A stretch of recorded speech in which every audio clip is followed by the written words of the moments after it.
안녕하세요. 손쌤의 역사교실 35번째 시간입니다. 35번째 시간. 지난 시간에 우리 봤던 조선시대 신분질서, 우리 양반, 중인, 상민, 천민으로 구분된 신분질서를 살펴봤는데요. 35차 시에서는 조선 후기의 신분질서가 어떻게 변화했는지, 우리 양난 이후에 신분질서가 많이 변했는데요. 어떻게 변했는지 한번 살펴보도록 하겠습니다. 자, 나는 생각한다 먼저 인트로부터 보시면은요, 이게 공명첩이라고 하는 겁니다. 공명첩인데 여기 이름을 쓰는 데가 이렇게 비어 있죠. 그래서 이 이름 쓰는 곳이 비어있는 문서로서 이들이 이제 외란과 호란, 양난을 거치면서 부족한 재정을 메꾸기 위해서 이 공명첩을 주고, 그리고 이걸로 통해서 양반 신분을 사는 그런 문서인데요. 어떻게 양반 신분을 사고, 그래서 양반층이 또는 다들 양반을 올라가고 싶어하는 그 마음이 어떻게 변화했는지, 그래서 조선 후기의 신분제도가 어떻게 변화해 갔는지를 한번 살펴보도록 하겠습니다. 우선 그 양반층이 먼저 변화했다는 거 한번 보면 되겠는데요. 조선 후기에 양반층이 많이 늘어납니다. 그러면서 양반에서도 권력을 지니고 있는 권반과, 그리고 그냥 지방에서만 권력을 유지하고 있는 향반과, 그리고 양반은 신분상으로 양반이지만 하는 일은 그냥 일반 상민들이 하는 일과 다를 바가 없었던 잔반으로 나누어집니다. 그래서 여기 보시면 사료가 있는데요. 박지원의 양반전이라는 소설입니다. 정선고을에 한 양반이 살았는데 하지만 몹시 가난했대요. 가난해서 빚을 지고 있었다라고 하는 거 보시면은요, 이 밑줄 친 양반은 이 위에 있는 건반, 향반, 잔반 중에서 잔반 계층을 이야기를 합니다. 무슨 말인지 아시겠죠? 자, 그러면서 이제 하층민들도 이제 신분을 상승하고자 하는 욕구가 생기는데요. 그래서 위에 있는 공명첩을 매입을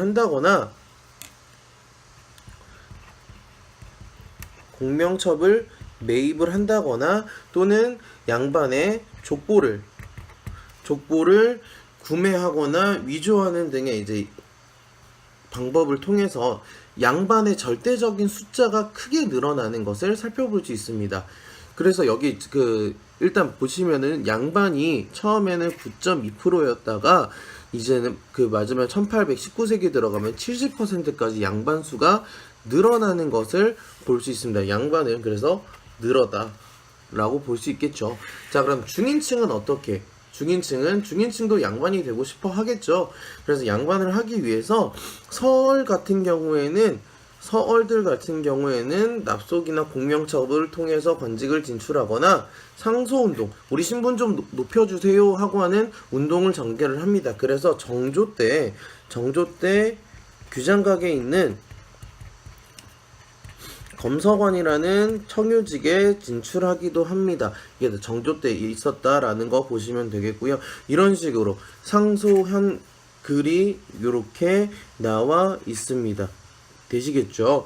자, 기술직 중인 같은 경우에도 똑같이 소청운동, 상소운동을 전개를 했는데 이거는 실패했고요. 대신에 나중에 이 기술직 중인들이 기술을 가지고 있고 의관 또는 역관으로서 중국이랑 교류를 하면서 나중에는 개화 사상, 우리 4단원에서 배울 텐데요. 개화 사상 형성에 기여하는 역할을 하기도 했었다라고 볼 수 있습니다. 상민층이 이제 점점 이제 농업 생산력이 발달하면서 공명첩 등으로 이제 신분을 크게 상승하지만, 그러다 보니까 기존에 있던 상민층은 절대적인 수가 53%에서 28.2%로 감소하는 모습을 보입니다. 그러다 보니까 상민 수가 줄었다라고 이야기를 하는 거는 세금을 낼 사람이 줄어들었다. 그러다 보니까 그 세금을 메꾸기 위해서 다른 방법을 쓰는 거죠. 여기 37.1% 있던 것을 1.5%로 줄여가면서 이 노비들이 다시 상민들이 되는 그런 신분 상승을 이뤄내기도 합니다. 그래서 노비제도가 어떻게 해체돼 가는지 한번 보면은요, 노비들도 이제 신분이 상승이 되어 가는데요.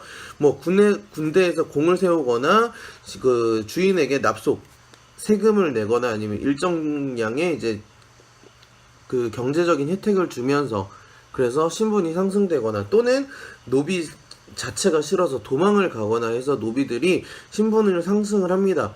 정부에서도 아까 얘기했지만 이 세금이 줄어드는 이런 문제를 해결하기 위해서 영조 때 같은 경우에는 노비 종모법이라는 법을 시행하기도 하고요. 순조 때는 아예 공노비, 국가에서 데리고 있던 공노비를 해방시키기도 했었다라고 보면 됩니다. 이 노비 종모법 같은 경우에는 노비는 어머니의 신분을 따르게 하는 법을 만드는 겁니다.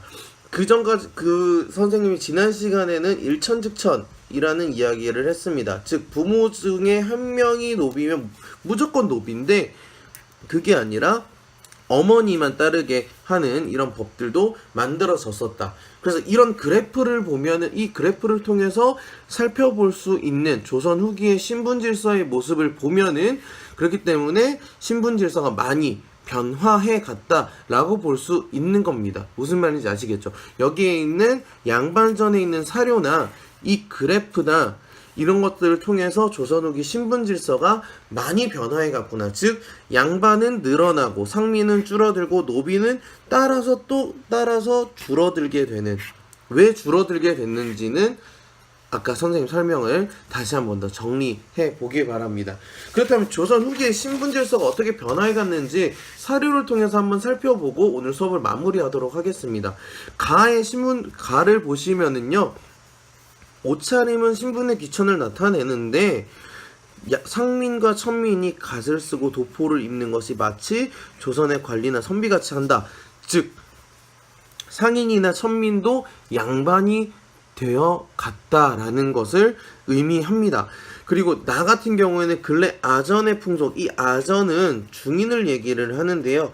이 중인, 기술직 중인을 이야기를 하는데 양반을 만나도 절을 하지 않으려고 한다. 즉 양반과 똑같이 중인들도 신분을 상승시키고자 하는 욕구가 있었다라고 볼 수 있는 겁니다. 그래서 가나를 통해서 볼 수 있는 조선 후기 신분제도 변화, 즉 양반의 수가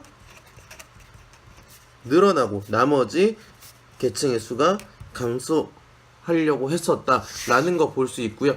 이유는 아까 선생님이 여기 수업에서 얘기했던 신분 질서의 동요 부분, 요 부분, 그리고 중인들의 노력, 그리고 노비들이 어떻게 해체되어 갔는지 등등을 한번 종합적으로 정리해 보시면 되겠습니다. 이렇게 지난 시간과 이제 34차시, 35차시를 걸쳐서 조선 후기의 신분 질서가 어떻게 변해갔는지, 어떤 신분 질서가 있었고 그 신분 질서가 어떻게 동요되어 갔는지를 살펴봤습니다. 수업 내용 다 잘 정리하시고요. 수업 시간에 요거와 관련된 재미있는 활동 한번 같이 해보도록 하겠습니다. 그럼 고생 많았습니다.